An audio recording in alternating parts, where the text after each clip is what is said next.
দাঁড়াও এক সেকেন্ড। মা আমি বেরোচ্ছি, ফিরতে লেট হবে। কি বলবো বলো তো? হ্যাঁ, এত পলিটিক্সের মধ্যে কাজ করা সম্ভব? আমি আর পারছি না নিতে। আর রোজ এক জিনিস ভালো লাগে নাকি? আমি সিরিয়াসলি আর নিতে পারছি না। কি বলবো আর? আরে কি হচ্ছে নাকি? আসতে না না, আমি ডিসিশন নিয়ে ফেলেছি। দাদা এগুলো একটু জেরক্স করে দিন তো। ইন্ডিপেন্ডেন্স ডেটা যাক, তারপর আমি আমার রেজিগনেশন লেটারটা সাবমিট করে দেবো। আমি কিচ্ছু ইমোশনাল হয়ে কথাবার্তা বলছি না সুমিত্রা দি, আমি যথেষ্ট ভাবনা চিন্তা করেই বলছি। তুমি তো অ্যাটলিস্ট জানো আমি পড়াতে কতটা ভালোবাসতাম, সেই জন্যই আমি টিচার হয়েছি। কত কপি করবো ম্যাডাম? কিন্তু এখন সারা দিন কি করি জানো? শুধু এই স্প্রেডশিট, পেরেন্টস কল, রিপোর্ট এই করতে করতে ক্লাসে ঢোকার আগেই আমার এনার্জিটা শেষ হয়ে যায়। আমি ঠিক করে পড়াতে পারছি না সুমিত্রা দি। আমার লাভটা কি হলো বলো তো টিচারটা হয়? হ্যাঁ বলছি কালার না black and white? Black and white.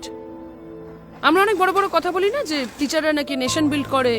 কি করে নেশন বিল্ডটা করবো তুমি বলো তো? হ্যাঁ, যেই কাজটা ভালোবেসে চুজ করলাম সেই কাজটা করতে এখন আমার দম বন্ধ লাগছে, আমি পারছি না নিতে আর। ম্যাম একবার শুনবেন একটু? এই যে এই পেজটা প্লিজ একটু তাড়াতাড়ি করুন, আমি অলরেডি লেট হয়ে গেছি, একটু তাড়াতাড়ি করুন প্লিজ। আর স্বাধীনতা দিবসটি আমরা কত বড় বড় কথা বলি না? হ্যাঁ, তুমি আমি সবাই বলি, কিন্তু কিন্তু দেখো আমার নিজের জীবনে জাস্ট স্বাধীনতা নেই, একটুও নেই। ঠিক আছে সুমিত্রা দি, আমি পরে কথা বলছি। হ্যাঁ হ্যাঁ, কত হয়েছে দাদা? 200 টাকা ম্যাম। আমি আপনাকে তো ব্ল্যাক অ্যান্ড হোয়াইট করতে বললাম। জানি ম্যাম। জানেন যখন কেন? ওইগুলো তো ন্যাশনাল ফ্ল্যাগ ছিল। আমি প্রথমে ব্ল্যাক অ্যান্ড হোয়াইটই করছিলাম, কিন্তু তারপরে পতাকাটা রং ছাড়া বেরোতে দেখে কেন জানি না মনে হলো ঠিক হচ্ছে না। ভাবলাম ওই কটা পেজ খালি কালার করে দিই। তারপরে দেখলাম অনেকগুলো পেজেই পতাকা আছে। আপনিও ব্যস্ত ছিলেন তাই আর জিজ্ঞাসা করিনি। আপনি ব্ল্যাক অ্যান্ড হোয়াইটের দামটাই দিয়েন। সে তো ঠিক আছে, কিন্তু আপনি পতাকা নিয়ে খুবই সেন্সিটিভ দেখছি। আসলে স্কুলে একবার হিস্ট্রির স্যার বলেছিলেন পতাকা শুধু কাগজ নয়, এটা একটা গল্প। গেরুয়া খালি ত্যাগ নয়, সাহসের রং। সবুজ শুধু মাটির নয়, আগামী আশার রং। আর মাঝে যে নীল চক্রটা দেখতে পান, ওটা চলতে থাকার কথা বলে। আর সাদা, সাদা হচ্ছে সত্যি আর শান্তির রং। এমন একটা রং যার মধ্যে বাকি সমস্ত রং এসে মিশে যেতে পারে।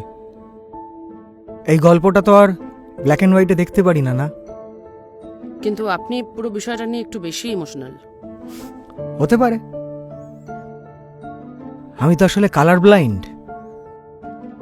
আমি পতাকাটা ঠিক কেমন দেখতে সেটা কোনোদিনই দেখিনি, তাই যারা দেখতে পায় তাদের জন্য রংটাকে বাঁচিয়ে রাখতে ইচ্ছে করে। আমি কিন্তু আপনাকে কালারের দামটাই দেবো। হ্যাঁ, আপনি না করবেন না একদম। বলছি একটা কথা বলবো? বলুন। আপনি একটু আগে ফোনে বলছিলেন না যে চাকরিটা ছেড়ে দেবেন, আপনার দম বন্ধ লাগছে। আচ্ছা ম্যাম একটা কথা বলুন তো, একটা পতাকার রং চলে গেলে আমরা কত সহজে বুঝতে পেরে যাই, কিন্তু নিজের মধ্যে থেকে রং চলে গেলে কেন বুঝতে পারি না?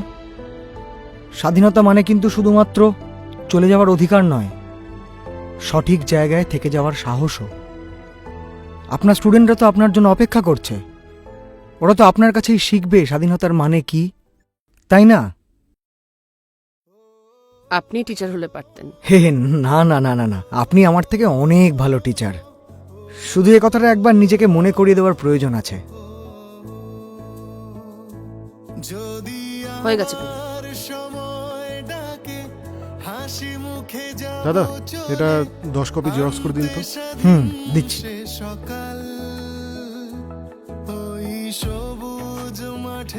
হ্যালো সুমিত্রা দি, কালকে আগে ইন্ডিপেন্ডেন্স ডে প্রোগ্রামটা হোক, তারপরে রেজিগনেশনের কথা ভাববো। ওকে।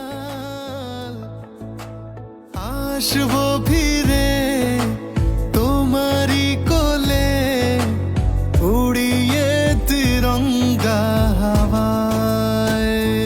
বন্দে মাতরম, সুজলাম সুফলাম, সস্য শ্যাম